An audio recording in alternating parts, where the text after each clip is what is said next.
Hello, Archie Dunlop here with Talking Astrology with Archie on Friday, February the 28th, 2025.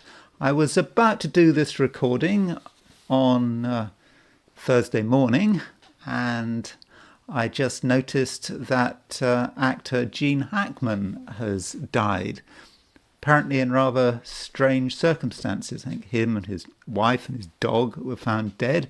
And so I thought I would look at his chart. There's also, of course, a new moon today, which is really what I want to cover in this video. But I also want to consider Gene Hackman, very quickly. I haven't really done any preparation on Gene Hackman, but we do have a timed chart. So I did want to look at what might have been going on in his life, just before he died, around the time he died. So that's something I will be looking at later in the video. But I also want to talk about the new moon, because today, perhaps yesterday on Thursday, there was indeed a new moon. And that is, of course, an important event. But before I talk about Gene Hackman and I look at the new moon in detail, I want to consider the astrology and the I Ching for today, which is the last day of February 2025. So here is the chart for today, set for noon at New York, and there's our new moon. So the sun is at 10 Pisces, moon is at 19 Pisces. So this is a reminder that the new moon happened very early in the day. So London time, the new moon was at 1:45 in the morning. If you're in the Americas, that new moon would have been last night or even yesterday afternoon. But this is a video where I really want to consider this new moon in detail. So you can see that we have a lot of planets in Pisces. Yesterday we had a lot of planets in Pisces. And so we've got the Sun, Moon, Mercury, Saturn, Neptune, and the North Node, all of them in Pisces. So like yesterday, there is a big Pisces emphasis. Pisces is a water sign. It's a sign that is traditionally quite emotional. So the emphasis is on feelings, the sun and the moon in water signs, the lights. And so we have to always be aware of the emotional dimension, and that can be a good thing or a bad thing. It depends on the situation. It's good to be sensitive, but it's not so good to be oversensitive. Now, the moon, when it moves through Pisces, it's separating from a conjunction of the sun. Now, moon conjunct sun is not especially fortunate. The moon is rather blasted in that position. The moon is combust. So we might have powerful feelings, but then there is the question: are we really able to express them, especially as the moon is applying to a conjunction of Saturn? Now, the moon is applying to other aspects. So the moon makes a conjunction of the sun, then it makes a square to Jupiter, then it makes a trine to Mars, and then it makes a conjunction to Saturn. I would have said that conjunction to Saturn is pretty important, more important, for example, from a trine to Mars and to the square to Jupiter, because it's a conjunction. I mean, in astrology, conjunctions are a big deal. And so if we look at the flow there, moon square Jupiter, moon trine Mars, that is about trying to make things happen, trying to get noticed, and trying to be assertive, and perhaps being quite successful about it. But in the end, the moon makes that conjunction to Saturn. So it might be a case where there's a lot of action or attempted action, but then it starts to grind to a halt. we find that we hit a brick wall. At least we might hit a brick wall if we're being super assertive about it. We feel we're going to move things on, we're going to move forward, but in the end, something might happen. We might run into a situation that we might just find we can't go any further. At least if we are direct and very unsubtle about it. With Pisces and water, the way around obstacles is usually around it, not through it. So if we try to use sledgehammer tactics, that might not work. On the other hand, if we sort of get a sense of perspective and take a sideways approach, then maybe we'll be successful. And then also we've got the moon making a sextile to Uranus. I would have said that moon sextile Uranus is fairly minor in terms of its influence. Another aspect that is starting to form is a square between the Sun and Jupiter. So you can see the Sun is at 1021 Pisces, and it's about 2 degrees off the square to Jupiter. So as we move into the weekend, Sun will be making that square to Jupiter. Sun square Jupiter. I've actually got Sun square Jupiter in my chart. I've got Sun in Gemini the other way around. I've got Sun in Gemini square Jupiter in Pisces. Here we've got Sun in Pisces square Jupiter in square Jupiter. Sun here we've got Sun in Pisces square Jupiter in Gemini. For my part, what does that mean? I don't like. I have with my Sun in Pisces my Sun in Gemini square Jupiter in Gemini. There are some things I go too far on, no doubt about that. Sort of ideas. I'm quite an extremist. I don't believe in the centre ground. I kind of find the extremes far more interesting from the centre ground. I found that if I look back in my life in terms of my approach and my views and my attitude, the centre ground, I'm not too keen on the centre ground. And yeah, things can be taken too far if you have that approach. It's either all of something or nothing of it. The middle is just something I find it difficult to deal with. But anyway, here it's the other way around. And so Sun square Jupiter, we're starting to feel that Sun square Jupiter. And it might be a question of taking something too far. We want to react. We overreact. So that is a possibility. But I'll be talking about the Sun square Jupiter in more detail when I look at the weekend chart. That will be the video I put out tomorrow. So that is the broad geocentric picture for New York. Let's just quickly look at the picture for Sydney, Australia.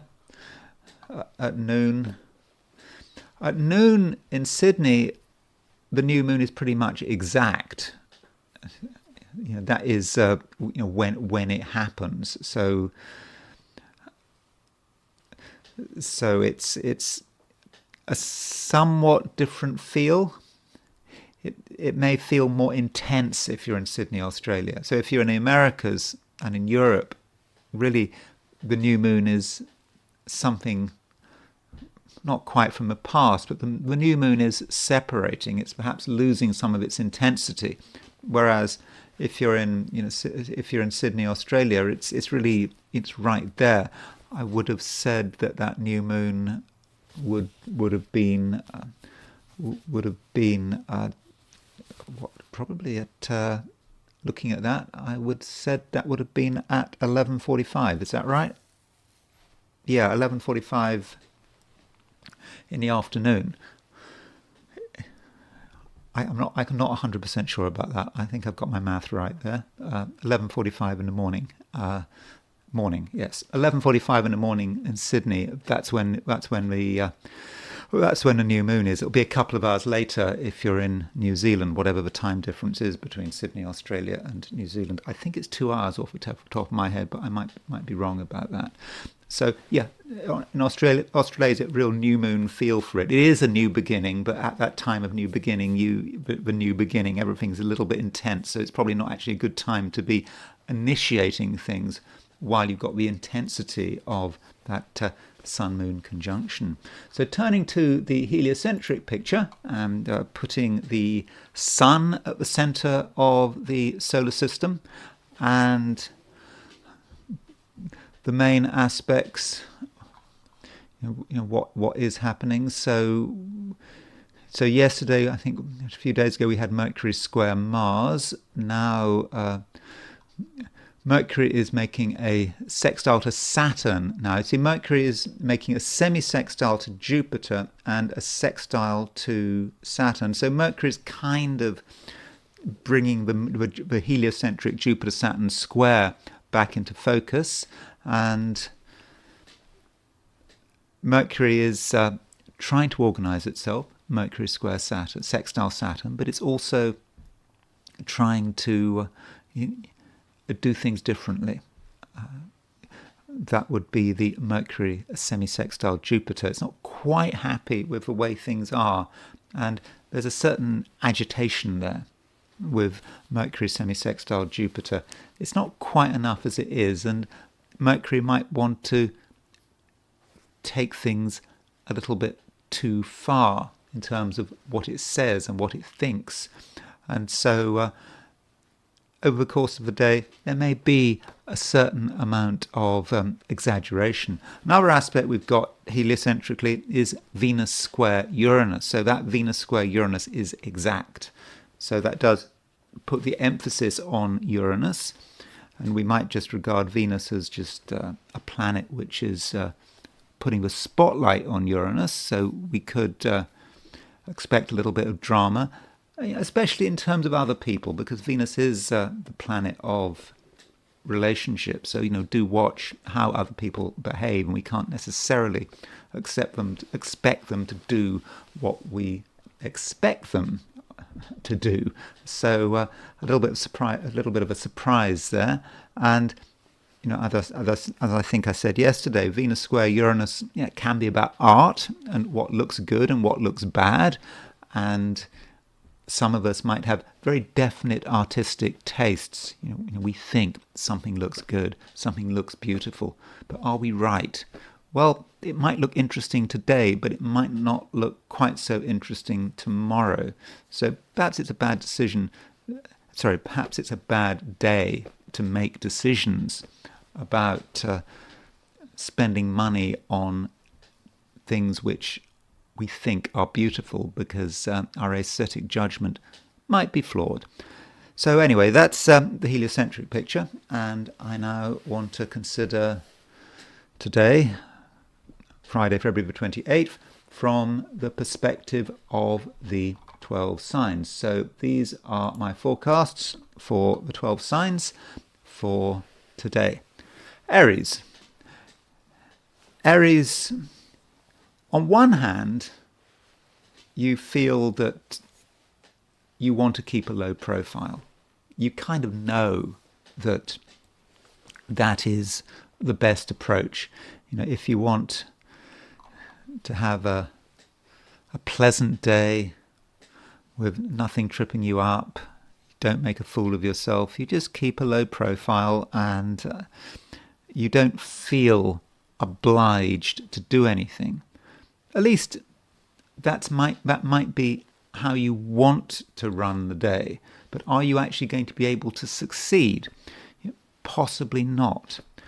I think, Aries, there is something about you today which is impulsive, and you're going to react quickly to whatever is going on.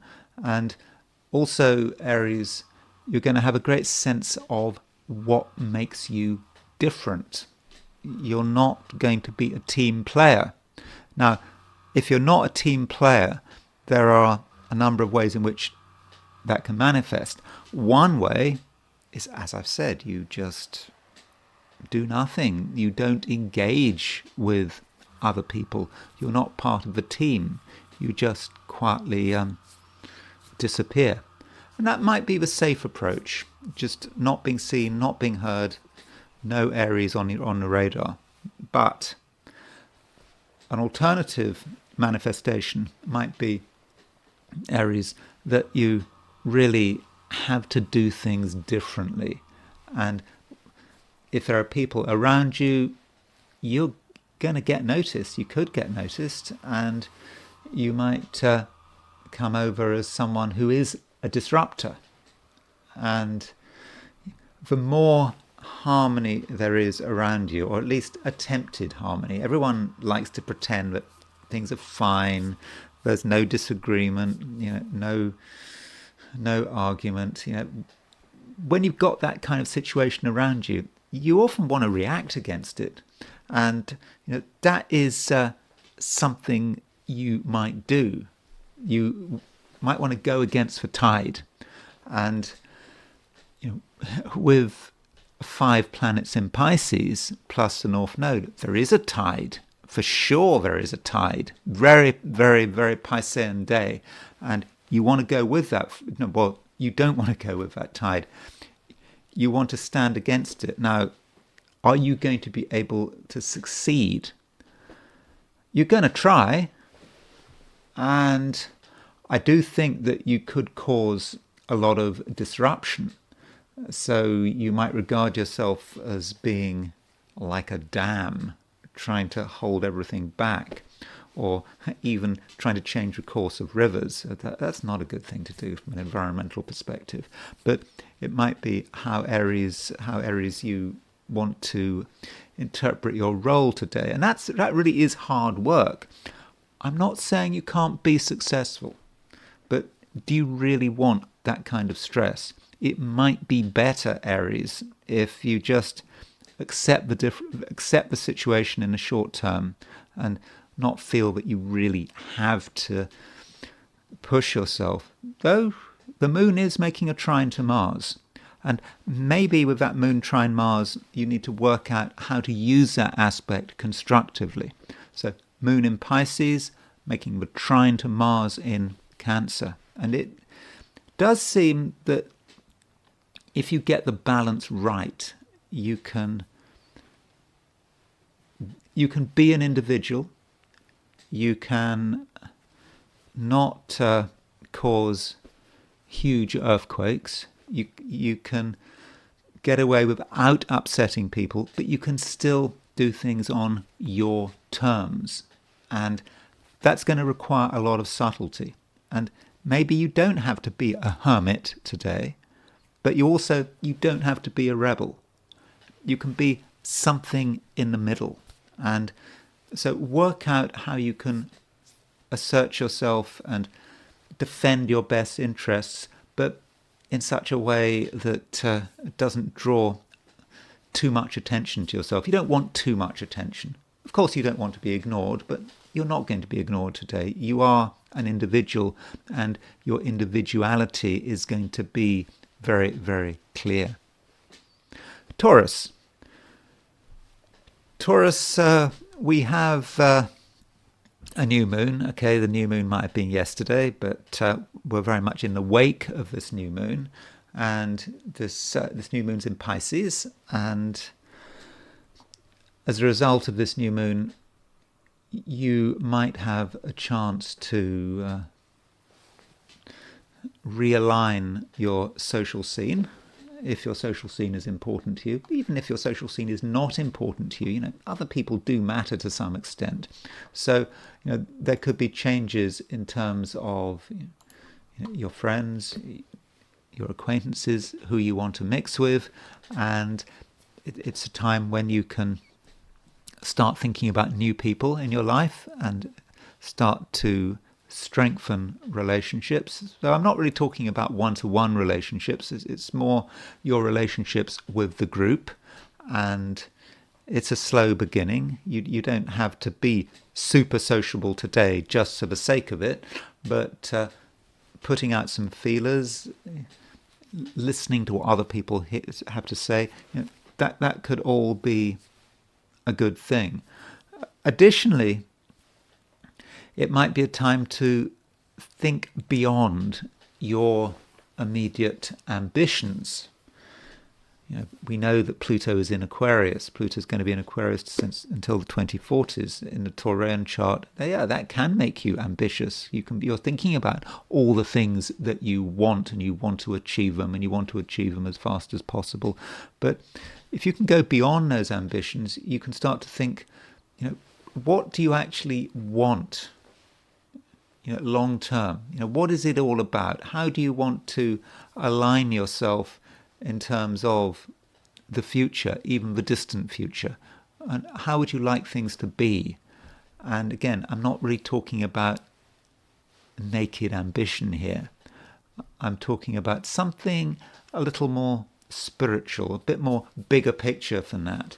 And with this new moon, if you can just get a little bit of distance and try to ask yourself those kind of questions, and you might just realize that some readjustments are required in a very slow and subtle way. And you get a perspective, and you start to think about who you are and what you want, and what your hopes and fears are for the future, and how best to align to that future as it starts to make itself clearer and clearer. I suppose you could say that we are in the future.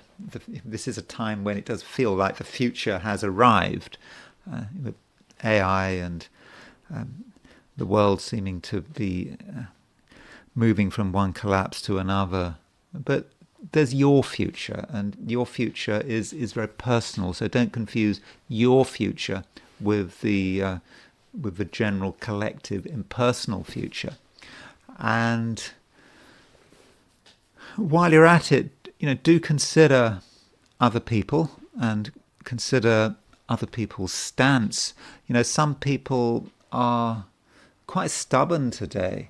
They feel that they've got all the answers, and at the same time they want attention. They maybe want a lot of attention. They might feel that they've got something really important to offer, and if they're ignored, they might cause trouble.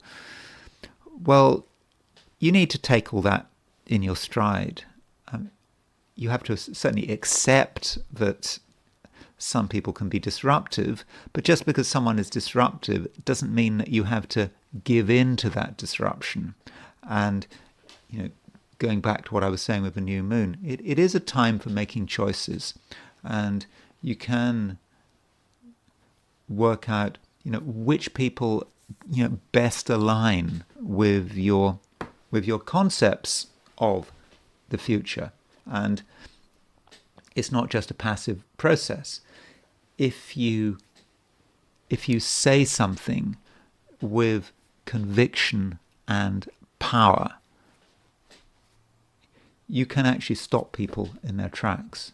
So don't underestimate yourself in terms of how you communicate and how you deliver your message. You can deliver that message really powerfully. So don't keep things to yourself. And if there's something you feel that you want to say, then I would have said that 9 times out of 10, you should just, go ahead and say it. Gemini. Like yesterday, there is a huge amount of activity in Pisces. And Pisces, one of the main angles in your chart, it's an angle that is very connected with your ambitions and what you want to achieve and where you feel you are going. And you can see the sign Pisces in the Gemini chart, that is. You can see the sign Pisces in terms of something very material, like career ambitions, what one's job is, making sure one's as successful as possible in one's job. You can also see it in a fairly psychological way. The sign Pisces all things being equal in a Gemini chart, might have something to do with the mother. If you take the view that Pisces is connected with the 10th house, and in Western astrology the general view is the 10th house is the mother and the 4th house is the father. Some people disagree and they reckon it's the opposite, but I think most modern Western astrologers take the 10th house as the mother, and certainly William Lilly in the 17th century took the 10th house as the mother and the 4th house as the father. And it could be said that the mother is the source of one's ambitions. There was a book I tried to read a long time ago. It was on voting patterns. I was doing a course in social psychology, and one of the recommended reading books I was supposed to read, which I don't think I did read, at least I didn't read it in great detail, it was about voting patterns, and it was about some study where they were trying to work out why people voted what they voted for. And so I think this was done in the 50s, and they looked at all sorts of factors about why people voted, and they found that the most significant factor about why you voted for the party you voted for, maybe things have changed since the 50s, was the way your mother voted. And so that really supports the idea that the mother is the 10th house. And for most of us, I suppose, the mother is the person that introduces us to society, and a lot of our unconscious ambitions might relate to the mother, regardless of our gender. And so, with these planets in Pisces, it might relate to how we develop ourselves, and maybe what we got from our mother, what we picked up from our mother, not just about how we vote. And so we might be thinking about where we are going, and we might relate that to the past, maybe the distant past. And the new moon in Pisces is just a reminder that we have to think about where we're going. It doesn't really matter how old we are. It doesn't matter if our mother is alive or dead, or if we're not in contact with our mother. It doesn't matter. The mother is still there at some level. And so with the new moon in Pisces, it is a time to perhaps rededicate ourselves to a particular ambition, whether that ambition is trivial, quite sort of material, all about money and status, or something deeper, something about an emotional commitment to something beyond ourselves, the pull of the past. So it's like the pull of the past is pushing us into the future.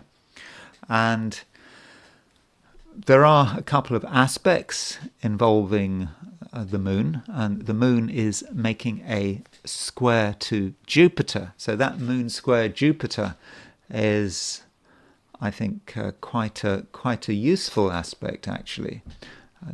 Jupiter is in Gemini, and the moon square Gemini, the moon in Pisces square Jupiter in Gemini is challenging us. It's challenging us to really push ourselves as far as we can, and really not to be complacent. And it's a reminder, Gemini, that Jupiter's in our sign, but Jupiter's not going to be in our sign forever. Jupiter is a planet of good fortune. It's in Gemini in, I think it's June. Jupiter moves out of Gemini into Cancer. So this new moon reminds us we've got to get things together. Jupiter's not going to stay in our sign forever, so let's take advantage of it. And I'm saying it as a Gemini with my sun in this sign. And then Moon, having made a square to Jupiter, it makes a conjunction to Saturn. Now, you could say Moon conjunct Saturn is quite a difficult aspect. It's quite harsh. It's about discipline. It's about structure. But you could also say that it forces us to get things together, and it's motivating. And I think in this case, that's what it is. So if you feel that there isn't enough push, that you're not getting the impetus you need, then that moon conjunct Saturn may give it.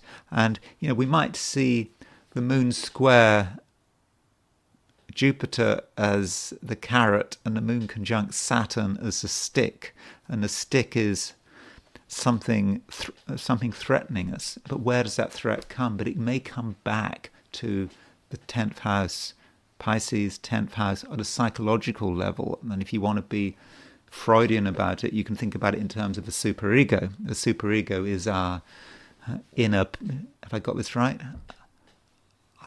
I think I've got this right. The superego is like our sort of inner authority structure, stuff that we've internalized from our parents and perhaps particularly from our mother, and we've internalized it, and it's this thing telling us to get ourselves together, or else. And in that sense, the moon conjunct Saturn can be about self-discipline and making sure that we really do get things together.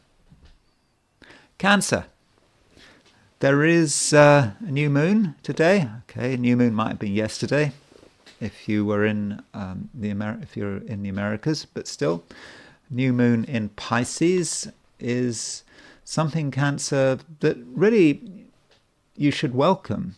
I talked a lot about the importance of having all these planets in Pisces, and Pisces is a sign that is very sympathetic to your own sign, and this is peak Pisces, so take advantage of it. And you're being presented with new possibilities, and you can see things in a new way, and so you don't have to be satisfied with the status quo, and you don't have to be satisfied with the limitations which you may have put upon yourself. But these limitations are unreal. You can certainly go further and further and further. And with this new moon in Pisces, dedicate yourself to finding a set of new possibilities, but also reconfiguring some of your belief systems. I'm not suggesting that you have a complete 180-degree change, but over the last few weeks, even months, you've been watching, you've been observing, you've been seeing how things are panning out on a spiritual level, perhaps on a political level. I mean, wherever you are, there's been a lot going on politically, even if you're not in America. I mean, not in the US. We've had Trump getting elected and people asking questions about all sorts of things. So do question yourself politically. Well, in fact, you have been. So these questions have been building up over the last few months, and some of your ideas might have been changing. And with this new moon, things may be coming together now. Things actually may be crystallizing, but not in the sense of an end of something. Full moons can be about endings. New moons are about the beginning. And it might be, Cancer, that once you know what you believe in, everything else becomes a lot easier. And you could say that belief is the foundation of action, that you can't have a coherent set of ambitions unless you know what you believe in. And this, from an astrological point of view, kind of makes sense if you think about the way the houses work. So in astrology, the 9th house can be about religion and philosophy, yet the 10th house is about ambition and career and the ego. And so you can see how the 9th house shifts into the 10th house. Firstly, you have to decide, what you believe in. And if you don't know what you believe in, well, you could be at sea. Now, there are a couple of aspects that we should be paying attention to. Firstly, the new moon itself. So when you've got a new moon, that means, by definition, that the moon is conjunct the sun. And so when the moon is conjunct the sun, you can be quite overwhelmed by it. The moon is combust. And so with this new moon, you might feel that you can't do anything because you're almost blinded. And that's fine. New moon is not actually a time for action. It's a time for reflection. And then the moon, having made that conjunction of the sun, it makes a square to Jupiter, and it makes a conjunction to Saturn. I think that moon conjunct Saturn could be important, more important probably than the moon square Jupiter. But with that moon conjunct Saturn, it may at one level feel that you have to face reality, the reality of what you see and what you've experienced. And because of that reality, you might have to change some of your views. Some of your pre-existing views may not work anymore. They may not fully explain your everyday experiences. And if that is the case, you don't want to get into a situation where you have cognitive dissonance, where the reality in front of you is completely disconnected with your fundamental beliefs. Something has to change. With cognitive dissonance, there is that temptation to hold on to what we believe, even when there's a disconnect in terms of reality. So you don't want to move down a road of cognitive dissonance, and so the best way to deal with that is to change some of your beliefs, and that might be how the moon conjunct Saturn works. It's not about overturning your beliefs, but just having a slow shift. Moon conjunct Saturn can also be about relationships, and that can work in two different ways. Moon conjunct Saturn can be about another person who is just holding you back, is restricting you, doesn't respect you. Or it's about another person who is really useful, is respectful, almost the opposite of what I've just said. So there's, you can have a person who does respect you, and you can have a person who completely disrespects you. That's how moon conjunct Saturn can work. And if you find the right person, someone who symbolizes all the good things in Saturn, someone who is reasonable, responsible, who is mature, who is not trying to do you down, that's the kind of person you should be looking for, you should be spending your time with. If someone has had a history of disrespecting you, then stay out of their way. That's the best way of dealing with that conjunction between the moon and Saturn. Leo,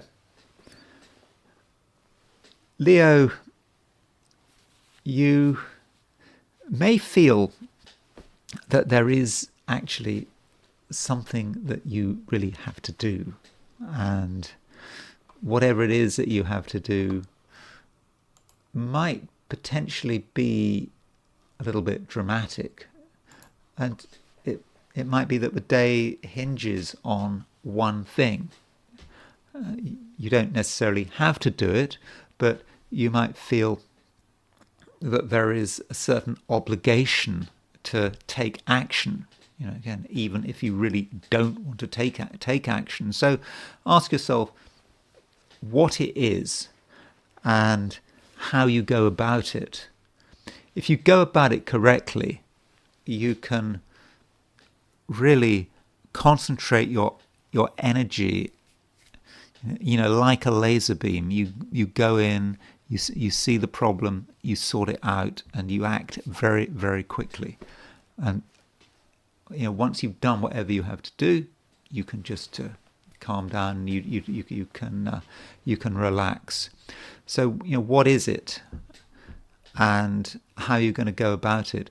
It is better, though, not to do anything, rather than to get it wrong. So if you're going to do something today, then make absolutely sure you do it properly, because anything less than perfect is just not going to be worth it. It just could cause more trouble than it's worth. And in general, we do have a load of planets in Pisces, and with this build-up in Pisces, there is something about you, Leo, that is fairly intense. You are taking yourself seriously. I mean, you should always take yourself seriously. Leo is a serious sign. It's fixed. It's fire. It has a great belief in itself. Should have a great belief in itself. But it is a time, maybe, with all this stuff in Pisces, to just reflect a bit and to tune into your own feelings and take seriously what you pick up on an emotional level. And this is something you can do, because the sun in Pisces is making a mutual reception to Venus, and by exaltation, and so this does make you constructively sensitive. So you can be destructively sensitive if you're just overwhelmed by emotion and you just can't control what's going on, and you're existing at such an emotional level that you're just washed out. There is a destructive side to that, but I think with today it should work the other way. But don't overreact to things, at least on an emotional level. And looking at your ambitions, there's nothing wrong with having ambitions.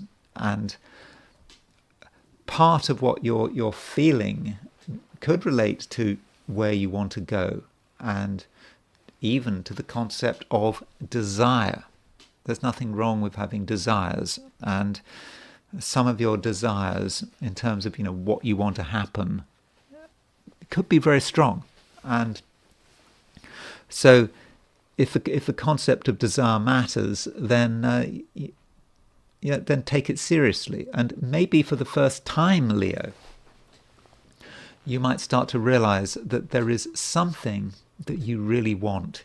It's just really important to you, and you want it as soon as possible, as quickly as possible.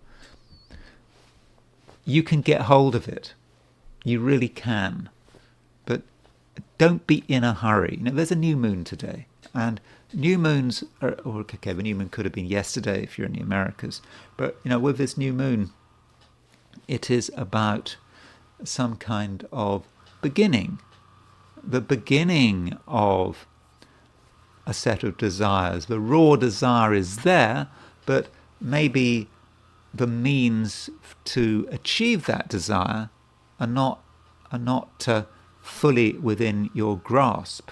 Although I should say, I just said, you are in a position where you can take sudden action. And if you get it right, you can move very quickly towards achieving whatever it is you want to achieve. But you absolutely must make sure you get it right. New moon can be a treacherous time. It can be difficult to be objective. And you might overestimate yourself in the short term. So if there's something you really feel you need to do to move your ambitions forward,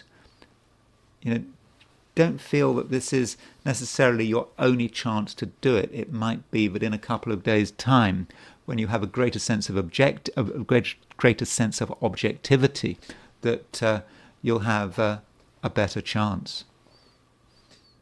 Virgo, there is a new moon in Pisces. Okay, it might have been yesterday if you're in the Americas, but yesterday or today, new moon in Pisces. And that new moon is in your opposite sign. And so new moon in Pisces may say something about relationships, especially as we've got 5 planets in Pisces, 5 planets in your opposite sign. And so relationships could be something very significant, something that you put a lot of energy into. You're trying to work out how it all fits together, people to deal with, and you're maybe not sure how much energy and attention you should be giving to any one person, because maybe a lot of competition. Should you be putting your energy in one place or another place, and there might be a lot of demands on you, and it could be quite difficult to think as an individual today. And I wouldn't worry about it too much. You can't always be the one in control. Sometimes you have to respond rather than act. And so one situation after another comes up, you try to understand it, you try to respond, and yes, you could be overwhelmed, but on the other hand, you need to decide, what's important and who is important. And, if you can do that, you shouldn't be too exhausted. And, if you were to try to act on your own without any help, without getting advice, then I don't think it's going to work out. And I don't even think it would be the right thing to do. Because if we look at what's happening astrologically, we have got the South Node in Virgo. So the South Node is in Virgo. The South Node has been in Virgo for... When did it go into Virgo? I think it went into Virgo in January, didn't it? I think something like that. So it's been in Virgo for a month at least. And the South Node is the line of least resistance.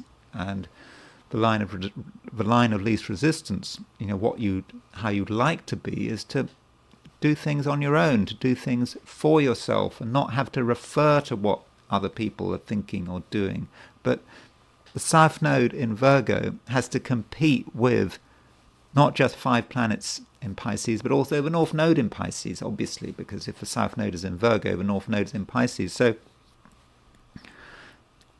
the pressure there to consider outside pressures is overwhelming. And if you were to try to do something completely on your own, I think it could work out really badly. It might not even work out at all. You might just realize for the first time in a big way that you really are dependent. But don't worry, we are all dependent. And ideally, we should be interdependent. Interdependency, I'm dependent on you, you're dependent on me, and that's the way it is. That's how society works. It's not just about individuals, it's about countries. Countries are interdependent on one another. Countries can't work in isolation. At least that's one view of international relations, that no country can be seen as an isolated entity, and certainly no person. And that would be the message of this great emphasis on the sign Pisces. And in terms of close relationships, if close relationships are relevant to you, then there could be things going on. If you're looking for a new relationship, I have to say there is a possibility here. New moon in Pisces, and it's the beginning of something. You needn't expect immediate results, or it needn't be a new relationship. It can be a change in an existing relationship. An existing relationship enters a new chapter, and so you don't have to put up with a relationship in its old form. You can consider some kind of transition, and a relationship that changes into something better and more constructive, and something that can work for you. Libra, you possibly feel that you need to be in control of things, because you're aware of how easy it would be for things to get out of hand. And you look around you and you realize that things are happening at quite a high speed, and you're wondering if you can keep up. And so what you kind of have to do is just try to slow things down a little and make sure that as far as is possible you have a certain amount of control, and that you are making the decisions. And so try to avoid chaos and try to avoid situations that could become chaotic. So if anything or anyone suggests that you make a change or that you bring something new into your life, then possibly you should be saying, well, thank you, but no thanks. That's not what you need right now. It's not a time for being adventurous or imaginative. It might sound fun. The old ways of doing things might seem a little bit boring, but you do have to look after yourself, and you want to be in control, not just for your peace of mind, but also in terms of your health and your well-being. If there's too much going on, if you take on too much, you're going to find that you very quickly become exhausted, or at least you could find that you become exhausted. So, Libra, it's a time when it's very important that you understand your limitations, and if necessary, that you're ready to speak up for yourself. And that is certainly something you can do. So if you're not happy with the way the situation is evolving, or you feel that you're being pressurized, perhaps by one person in particular, if you feel there's pressure, then you can respond. You can say things which are very clear. They may be a little bit harsh, and surprisingly harsh, in fact. But you say it, and straight away, people understand. Don't think, Libra, that people are unreasonable. People are reasonable, and they are quite capable of understanding you and sympathizing with you. But maybe you have to give them a few clues. So just because someone takes you for granted or starts to take you for granted doesn't mean they're a bad person. They just don't know any better. But if you give them some clues, you tell them what you think, and you tell them what's acceptable and what's not acceptable, if you just you come out with it, then they'll understand straight away. And so there's nothing to be afraid of in terms of being open and honest.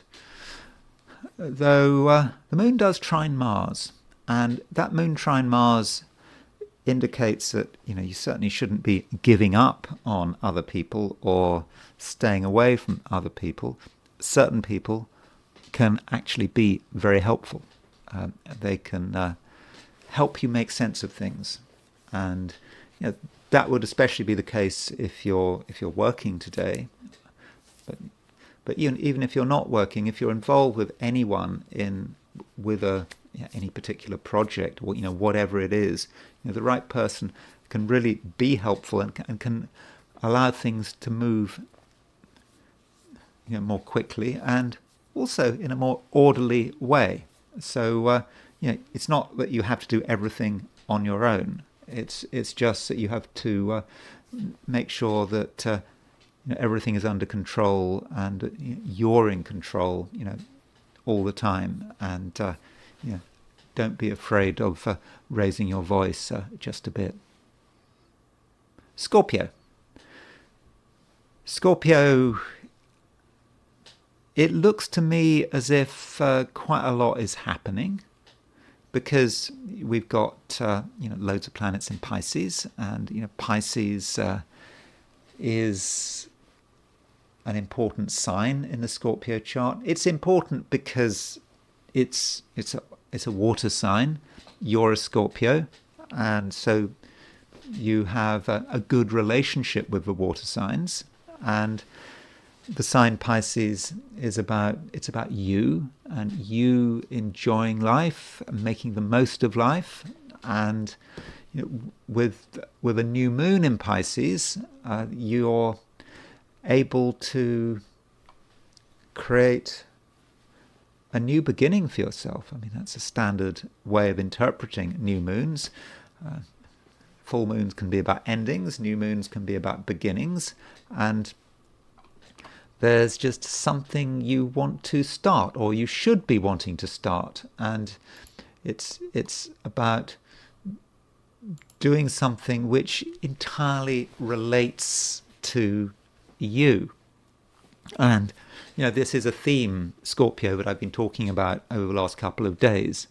Thinking about what you're supposed to be doing, and you have the right slot. That's what you've been put on the planet for. Although it's not a fixed slot. As we move through life, then at different stages in life, there are different things that we should be doing. We should have different foci, and this is shown particularly clearly in Indian astrology, where Indian astrology divides life up into 9 discrete periods. And so the idea is, if I've understood it correctly, is that in each period of life has particular qualities and particular challenges, and particular things we should be doing in that period of life. And so destiny is not fixed. Destiny changes every now and then. And this might be a time when you have to consider what you're here for. Maybe you've done one task, and now it's time to focus on something else. And that new moon may give you an idea about what that new beginning is. You don't have to make any decisions right now. Things are still a little bit early, a little bit ill-formed, because it's a new moon, just the beginning, when the sun and the moon are together. As the lunar cycle develops, then you will start to get a clearer idea.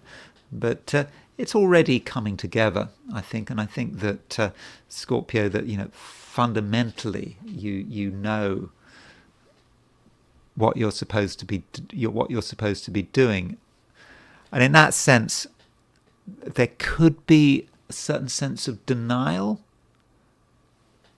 You know what you're supposed to be doing, but you're in denial about it. You're saying no. Maybe you're just being modest.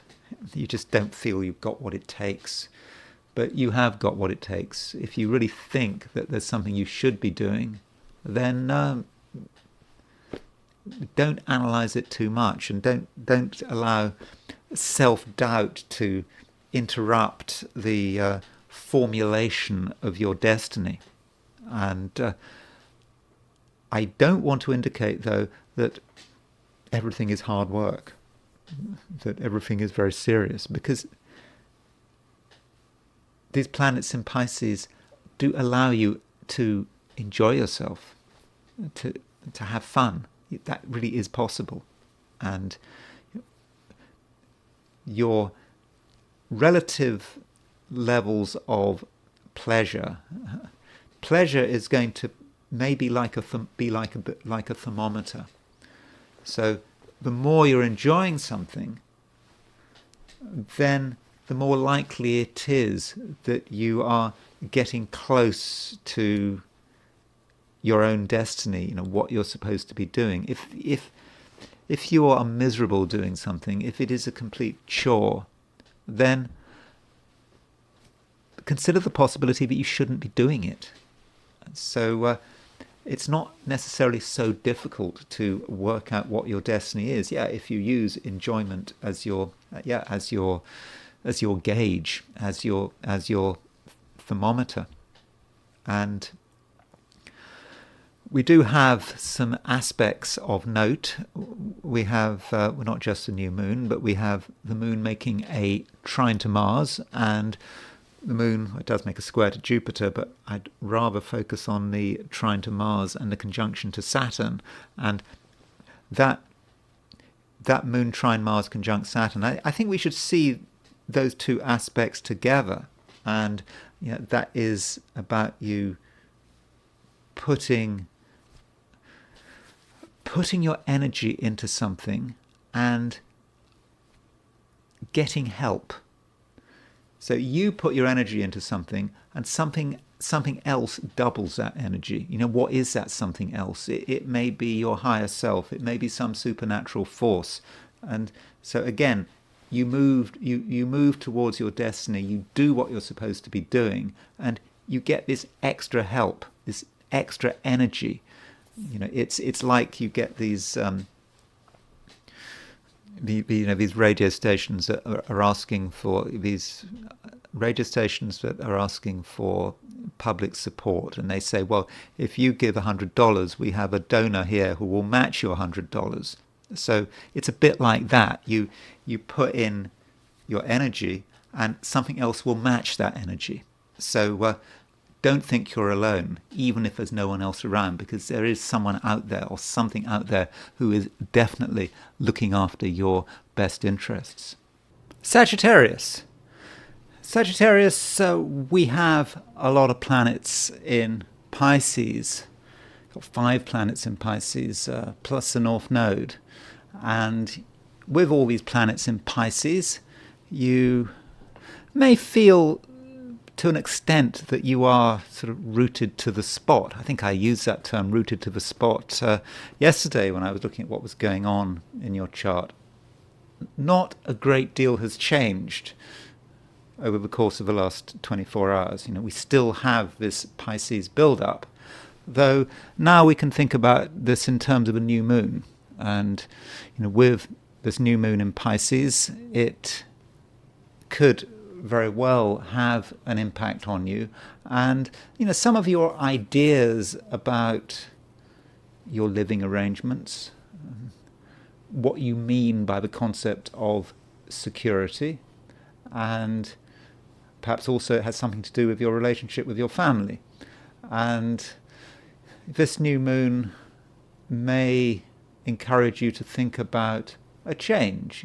The past is the past, and now you want to move on. And so when you think about your home, you may be thinking that maybe it could be better, or even in certain extreme situations you might want to live somewhere else, or you just want to make some fundamental changes to the way your living arrangements are configured. And with this new moon, this is something you can definitely do, though you shouldn't be in a hurry. You might have ideas about how you'd like to live, and you can think about these ideas, you can reflect on them, but you don't actually have to take any initiatives right now. The new moon is a point of darkness, a point of secrecy, where you allow ideas to germinate. Then at a later stage, maybe in a few days' time, you can reflect on things and get some objectivity and start to think about where you want to move things. And we have a couple of significant aspects to consider. The moon, having made the conjunction to the sun, it makes a square to Jupiter, and then it makes a conjunction to Saturn. And the square to Jupiter and a conjunction to Saturn are somewhat conflicting signals. With moon square Jupiter, you may be aware about what is possible, what you can do in terms of your home and what makes you comfortable. That's one way of looking at Moon square Jupiter. Though you might also be considering how other people impact you and what influence they have. Is someone making you feel safer and more secure, or are they doing the opposite? And that may be something you want to think about. And then the Moon makes a conjunction to Saturn. Moon conjunct Saturn, on the surface of it, is actually quite a harsh aspect. It is about restriction and feeling maybe that you don't have as many possibilities as you would like to have. And you may look around you and you may think, well, this is great, but where is it going? Maybe even that you are stuck, as I just said, rooted to the spot. But when you're rooted to the spot, there are certain advantages. You are not on unfamiliar ground, particularly if you're rooted to the spot on your own territory. And that's what I mean by rooted on the spot. You're not rooted on the spot on unfamiliar ground. You are somewhere where you understand the rules, and that might be a very good starting place. And with Moon conjunct Saturn, you do need to be in control of your own home. I think you're going to want to be in control, and you're going to want other people, in particular your family, to do things your way. And it might sound a little bit boring, but it's not a time with all these planets in Pisces to be really thinking too much about the far future, or to be worrying about what's happening on the other side of the world. This is a time to be thinking about the home and making sure that the grounding is all secure. Because if the grounding is not secure, then nothing else is secure. And so that's really what you need to be thinking about. Though, don't be unimaginative. I mean, there's no need to be unimaginative. You do have an awareness of what's happening around you. And you're actually also aware of the power you have. But you kind of know that now is not the time. You're developing impressions about everything around you, but you know deep down that it's a time when you should be keeping still and not making too much of an effort to get other people's attention. That can all happen at a later stage. Capricorn. We have a new moon today. Okay, the new moon might have been yesterday. And today is very much a continuation of yesterday. It would be nice if I could tell you that Thursday and Friday are going to be 2 different days, but this is a problem about doing daily horoscopes. One day sort of merges into another, and Thursday and Friday, ideally I'd probably just done a horoscope for Thursday and Friday and combine them. Though there are a few differences. The new moon, for many of us, is going to be exact today, not yesterday. If you're not in the Americas, then today is the new moon. And that new moon can be about you having a new appreciation of your immediate environment. We often sort of look at things which are far beyond our everyday vision. We look at what's going on the other side of the country, on the other side of the world, and we can often forget what's happening locally. I mean, that's certainly my experience of living in the United States. You worry about federal government and what's happening in Washington D.C., but on a local level, what happens in the cities, and what your city is doing, and how your city can completely mess up your life and can mess up the environment. That's what matters.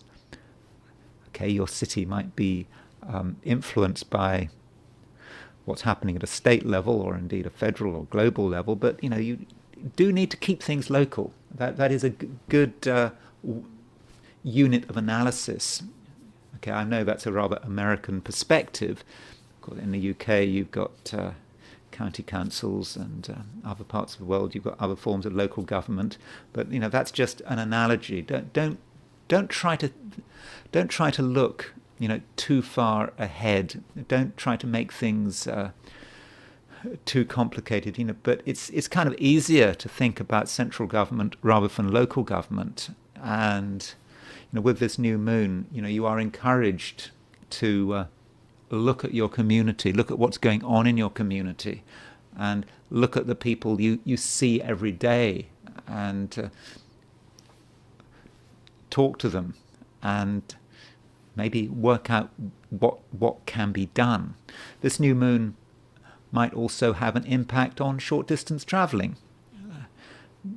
There may be different ways to get to the same destination, and at the same time you may start some kind of routine of traveling which is different from what it was in the past, or it just could be, but you're taking a different route. And this new moon having become exact, the moon moves on, and the moon makes a conjunction to Saturn. And this conjunction to Saturn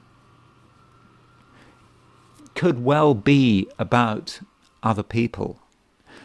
It could be about your authority and how that authority relates to your various relationships. And with moon conjunct Saturn, it does seem that you're the one in control. You're the one who has the power and the responsibility. And that means that you're in a position to potentially help people, make people's lives better. But if anyone is misbehaving or is doing something wrong with that moon conjunct Saturn, you may feel that you have to do something about it. And if you want to correct someone or tell them about their errors, tell them about the errors of their way or the errors of their ways, then that is something you can do. And I think that in most cases you can be fairly tactful about it. Aquarius, I recently suggested that you might have been somewhat over-optimistic, believing that things were just going to turn out fine without really any basis in fact. But things are changing a little bit. The optimism is still there, but it's more fundamental and more dynamic, and you're starting to get a feeling that something really is possible. And it's just an inkling at the moment. It's not something that you could necessarily write down or describe, but it just may be, Aquarius, that you're starting to align. Maybe all those planets moving through Aquarius recently have now reached a stage where they've had an impact on you. They're having an impact on you. And we shouldn't, of course, forget that Pluto is very much in Aquarius, and it will stay there for decades, a couple of decades, until the early 2040s. But you do feel an alignment there, and a positive alignment. And you get a sense that you are in the right place. As far as the right time, maybe not quite yet, but the right time is certainly approaching. So do think about yourself and your relationship to everything around you, your relationship to the planet, and whatever the spirit of the times is, because you are at some level connected to it. Now that might all seem a bit sort of pie in the sky and looking at things on a more mundane level. We do have a lot of planets in Pisces, and although Pisces has a certain reputation for being rather emotional and chaotic, an undeserved reputation, I would say, it does have a hard edge.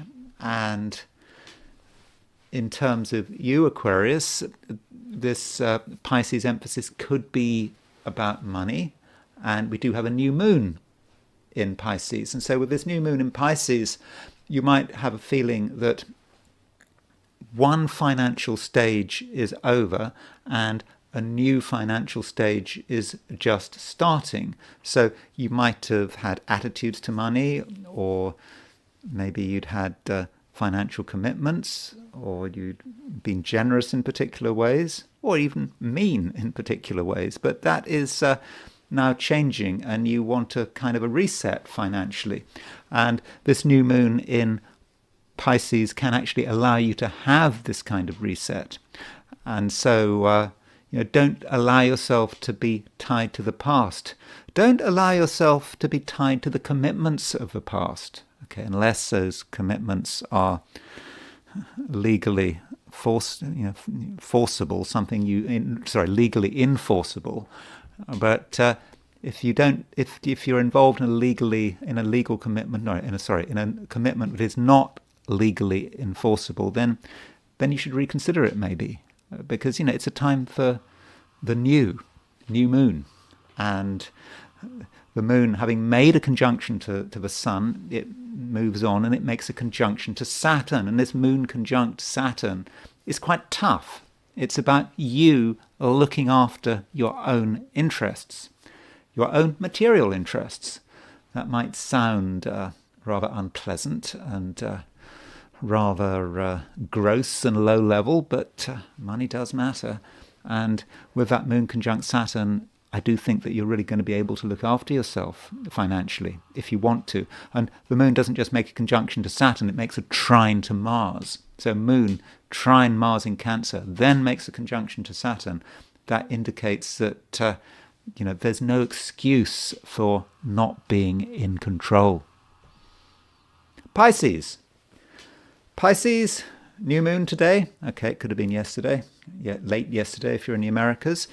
So new moon in your sign represents a new beginning, and the Pisces season is well and truly in full swing, with 5 planets plus the North Node in this sign.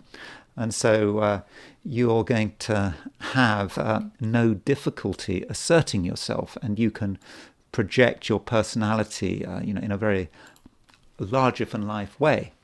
And it will be quite clear who you are, what you want, and it would be unwise for anyone to cross you. And in terms of your destiny, Pisces, it is a time to be thinking about yourself. The North Node is now in Pisces. It's been in Pisces for some time. The South Node is in Virgo. The South Node is what you should be moving away from. So in the Pisces chart, Virgo can be about other people. And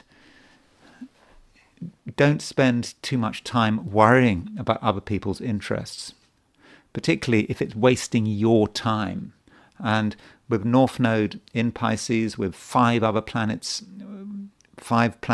in this sign, put yourself first and don't feel guilty about it. And you might want to consider presenting yourself in a new way, making it clear to people that the old you is over, that there's a new Pisces around, and it's a very dynamic Pisces, and a Pisces that is in control. Now you really start to get the benefits of Saturn being in your sign. It might have been in your sign for a couple of years, but it took time to get used to it, because Saturn in Pisces is a bit difficult to get used to. Saturn is about structure and discipline, and that's not something you necessarily wanted to be worried about, but now you are getting used to it, and you're able to present a very coherent image which is all joined up. There's no confusion anymore, or I hope not. There's certainly not as much confusion as there used to be. And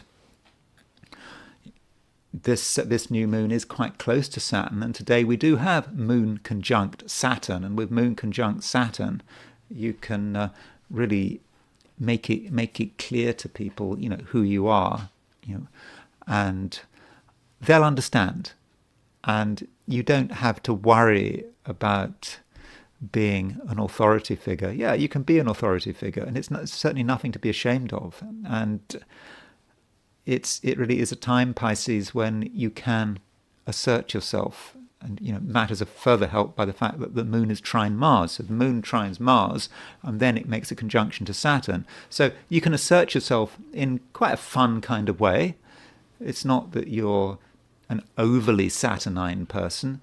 There's a spark to you, if it's possible to have a spark. I mean, there's not a great deal of fire around. Okay, we've got Venus in Aries, but you can present yourself as an exciting person. Don't forget the Sun in Pisces is in mutual reception by exaltation with Venus. So that's the kind of person you are. So it's not a time for apologies. And just be yourself. And that's it. Those are my forecasts for the 12 signs. And now I want to look at today from the viewpoint of the I Ching. So I asked the question, what is Friday going to be like for those watching the I Ching section of this video? And the first hexagram I got was hexagram 64, which is before completion.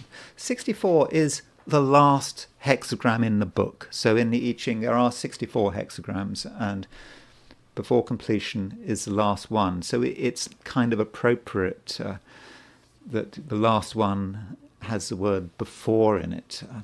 So it sort of gives us an idea maybe of a cycle. Though before completion is about a time when we haven't finished something, even though it's the last hexagram. And the hexagram 63 is called after completion. So before completion, whether or not it's a good hexagram, it kind of depends on who you read. The Wilhelm translation of the I Ching seems to be quite positive about before completion. Greg Winkup, in his translation, he's not quite so positive. He sort of emphasizes the fact that before completion means we're crossing a river, but we are not all the way there, and there are dangers if we're in the middle of a river. But there is that question about, are we strong enough to really see it through? And we are most vulnerable when we're halfway across. And the symbol we have is of a fox trying to cross the river. And what the fox is trying to do is make sure it doesn't get dragged down. And we have a moving line. And we have two moving lines. We have the bottom line moving and the fifth line moving. So the bottom line moving indicates a fox that is trying to cross the river, that it's gone too far. It doesn't necessarily have the strength to get to the other side. And it's starting to feel a little bit dragged down. And so in the first instance, we've made an advance. We've started to cross that river, but we're in a bit of trouble. Things are not working out. And the advice might be to retreat, at least for the moment, because if we stay where we are, then we might be in real trouble. Then we have to ask, have we got the strength to get to the other side? And with that first line moving, the answer might be no. But the fifth line moves as well. And the fifth line is very different. It is about success. It's about really things coming together. And before completion, it's about the transition from one stage to another stage, from one bank, the near bank, to the further bank. And there is this idea that something new is in the air, but we are able somehow to make that transition. Is that because we persist anyway? We're stuck in the middle of a river, but somehow we get across without drowning? Or is it because we retreat and then we start again? But it might just be a question of, if at first you don't succeed, try again. But that sounds a little bit unaware. I think we need to be just aware of how our first attempts might not have worked out before trying again. But you really do have to look at it in terms of the particular situation you're involved in. And then, because we've got two moving lines, we move to a second hexagram, and hexagram number 10, which is treading. And this kind of gives us a similar picture. Like the fox trying to cross that river, having to be really careful. With treading, we likewise have to be careful where we put our feet, because there's a big tiger to deal with, and we don't want to tread on the tiger's tail because that tiger might bite us. But if we are careful, we can get past that tiger, and going back to the previous hexagram, before completion, we can actually complete what we're trying to finish. It's not without danger. It's certainly, there's a lot of danger. There are a lot of ways in which things could go wrong. But if we go about things in the right way, it does seem that we will, in the end, get to the far bank and things will turn out okay. And now I want to look at the horoscope of Gene Hackman before I look at the new moon. I wasn't really going to look at Gene Hackman's chart because I didn't know that there was news about him, but just as I was about to record this video, I saw that him and his wife and his dog had been found dead. I don't know anything about Gene Hackman. I don't think I've ever seen any of his films. I'm not really a film person, but I do have his horoscope, and Gene Hackman was born in California, and because he was born in California, like most people born in California, it's quite easy to get the time of birth, and his time of birth is widely available. It's on astro.com, and so here is Gene Hackman's horoscope. So he was born on January the 30th, 1930 at 7:45 a.m. in San Bernardino in California. And so he's just had a birthday relatively recently. He's just turned 90, or he had just turned 95, and I don't know anything about the circumstances of his death. I looked at the Wikipedia article on it. There was a paragraph just giving the broad facts. His house in was it New Mexico or Arizona? One of the two. I think it was New Mexico. I'm not sure, but that's where he was found. I don't think there's any indication so far that it was particularly suspicious. So, does that broad horoscope tell us anything without looking at transits? Well, he's got a strong 12th house. He's got Venus, Sun, and the Moon in Aquarius, and he's got 27 Aquarius rising. Great rising sign for an American actor, because the United States has its moon at 27 Aquarius. So as a person, he just has a natural connection with the United States. And perhaps with the moon, if you take the public will just relate to him. And he says something about America in his on-screen persona. French Connection, right? I can't think of any other. I don't think I've ever seen the French Connection. I think that's what he's famous for. Correct me if I'm wrong. And so, with all that stuff in the 12th house, you might see that in the end as a mysterious death. I think the 12th house is sometimes called a house of self-undoing. That things that are strange at the end, strange at the end of the matter, and so that's one thing about his death. Also, Neptune in the 7th house cusp. So Neptune on the 7th house cusp. Something a little bit unusual there. But I've got Neptune in the 7th. I don't think we can read too much into that Neptune on the 7th. And so that's his chart. I haven't really looked at it, so this is kind of new for me, and I don't know if there's any midpoints. Forgive me. Let me just check if there are any interesting midpoints there. Again, I have not. This is just the first time I've looked at this chart. That I don't think I want to spend too much time on midpoints, particularly as I'm not particularly well prepared. So instead, I wanted to consider the lunar return. because he died just after his birthday.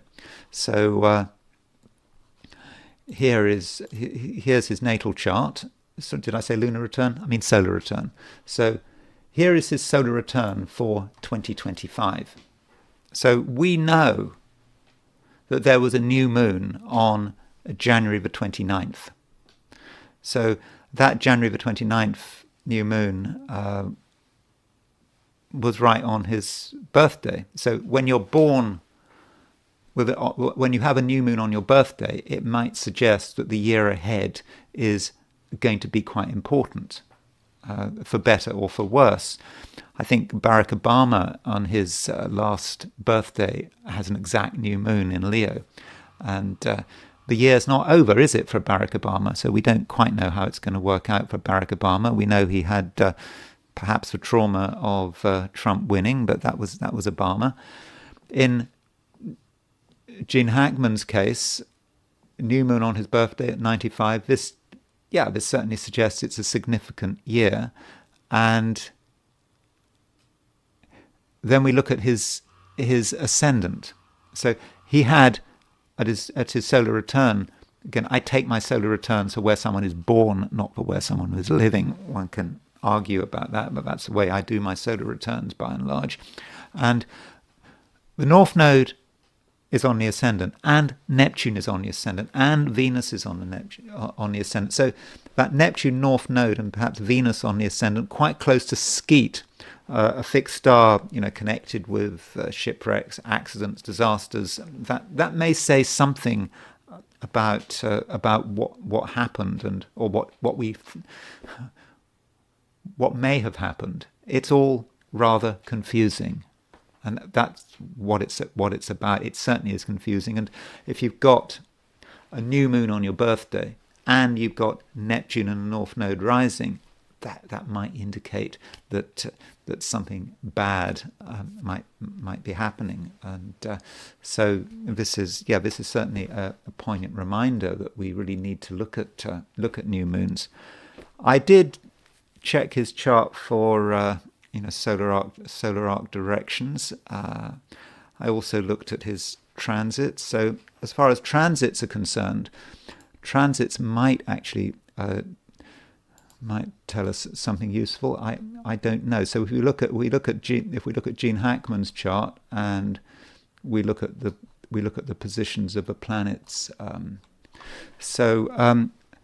Those are the transits that Gene Hackman is was experiencing recently, because we don't even know when he died, as far as I can see.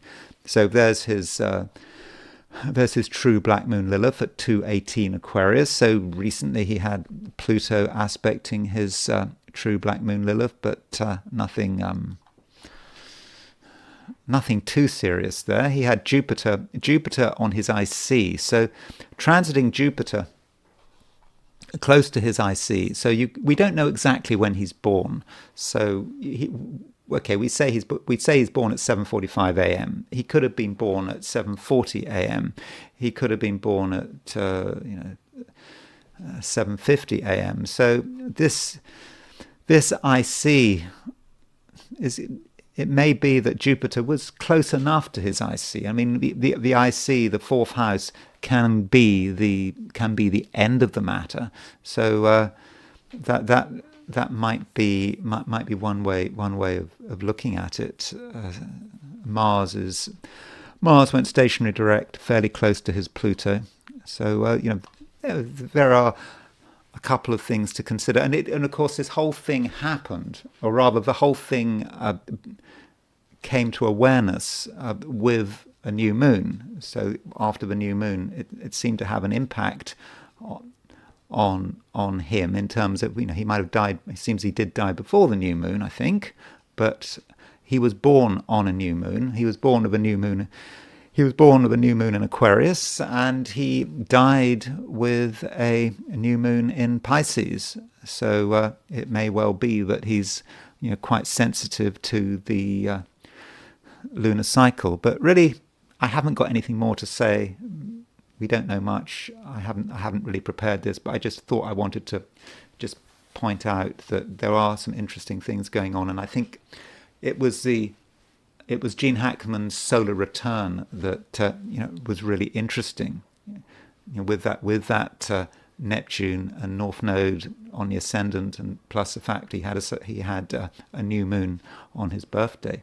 So talking about new moons, I want to consider the new moon we have today, or maybe the new moon we had late yesterday if we're in the United States. And so here is the chart of the new moon. I've set this for London time. So Friday, February the 28th, 12:45 a.m., 1:45 in the morning. And this new moon, I would not say that this new moon is particularly dramatic. I mean, I know there's a bit of pressure to create a dramatic new moon and to say how wonderfully exciting it is, but I wouldn't have said that there is a huge amount going on. There is our new moon at 9:41 Pisces. So this new moon is broadly square Jupiter. I mean, not exactly square Jupiter, but with this new moon this new moon is ruled by Jupiter. It's in Pisces, so there could be a certain amount of excess about the new moon, taking things too far.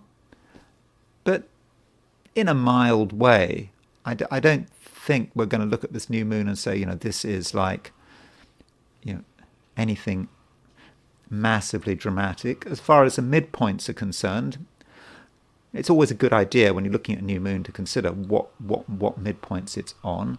I mean, there are a couple of midpoints to consider, but again, nothing particularly special. So here's a new moon, and we'll put the dial on the new moon. And so the midpoints that come to mind is this new moon is on the Mercury-Uranus midpoint, and it is on the Mars-Pluto midpoint. And in fact, it's on the Mars-Vulcanus midpoint. Vulcanus in Uranian astrology, it's its hypothetical planet. Vulcan he's the blacksmith of the gods, isn't he? He's very much to do with volcanoes, power. And so this new moon on the Mars-Pluto and Mars-Vulcanus midpoint is about power and how we assert this power. And you could say that this new moon is actually on Zeus. Zeus is a planet of explosions and sudden action. So there is a sense in which we want things to happen quickly and suddenly, and this may say something about global events. But overall, on a personal level, I don't think it's too dramatic. New moon is on Mercury-Uranus midpoint. That's quite nice, at least personally, as individuals, because Mercury-Uranus is a very inspired pairing. And so, if you've got with that Mercury-Uranus pairing, it is about inspiration. So you've got Sun on the Mercury-Uranus midpoint. I think I've got Sun on the Mercury-Uranus midpoint in my chart, so maybe I'm going to resonate to Sun on the Mercury-Uranus midpoint. But this new moon is about inspiration, getting ideas. There's a certain excitement here, and so if we've got ideas, let's use them. So make the most of this new moon. And if you do have a sudden set of ideas and you feel very excited about it, don't just drop them. See how far you can actually take them. And then there's a question about the world. Where in the world is this new moon likely to have maximum impact? There are a couple of places that come to mind. So there is the place itself that this chart was set for, and this is the chart for London. And set for London, there's Uranus on the descendant, and there's Saturn on the IC, and that means that this new moon is not great for the UK. I mean, nothing is great for the UK, is it? But with Uranus on the 7th, that could be about Britain's enemies. And Europe, Britain is, and Starmer, they seem to be obsessed with continuing with this war in Ukraine. They just want to keep going. And Britain's relationship with the United States is getting frayed. It does seem that Starmer and Trump really don't get on. I mean, they come from totally different backgrounds. They have a completely different viewpoint of global politics, and so that may say something about the UK. So diplomatically it could be difficult, and in terms of the well-being of the country, Saturn's on the IC, so it's hard, and new moon is just sort of more revelations and more the government just getting into more trouble and becoming isolated. The foundations of the country, it's not good with Saturn on the IC. And when I look at London, I also have to look at places around the British Isles. It's not, in northwest Europe, London is not the only capital. I mean, if we could relocate this chart for Dublin, and the chart for Dublin is fairly similar.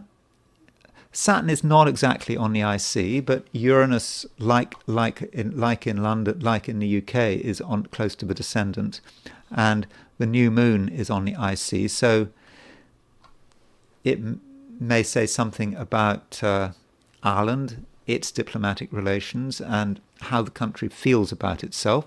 That Saturn is quite close to the IC. I mean, it's not close like it was for the UK, but the new moon is on the IC. So I think that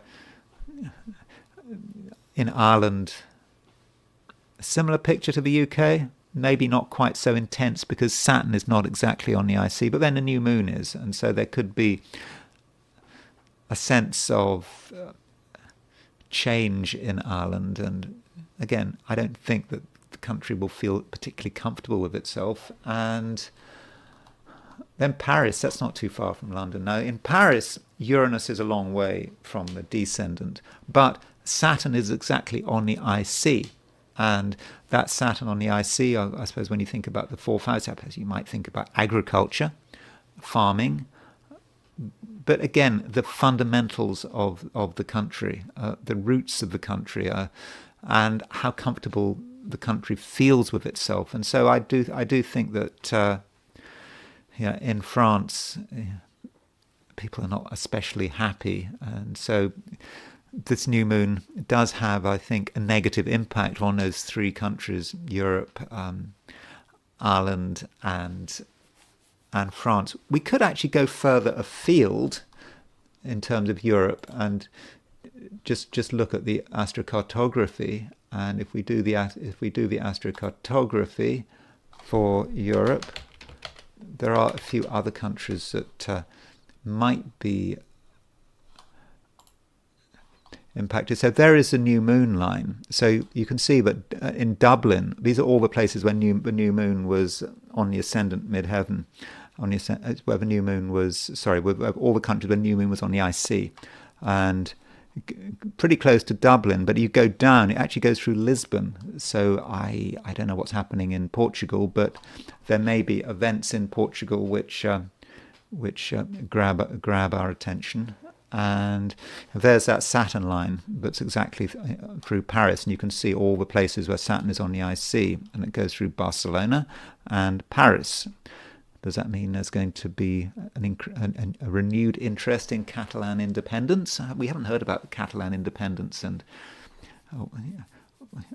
recently, but maybe something new will crop up. Neptune line. Places which had Neptune on the midheaven at the time of the new moon, goes through Germany, goes through Milan, and down into Africa.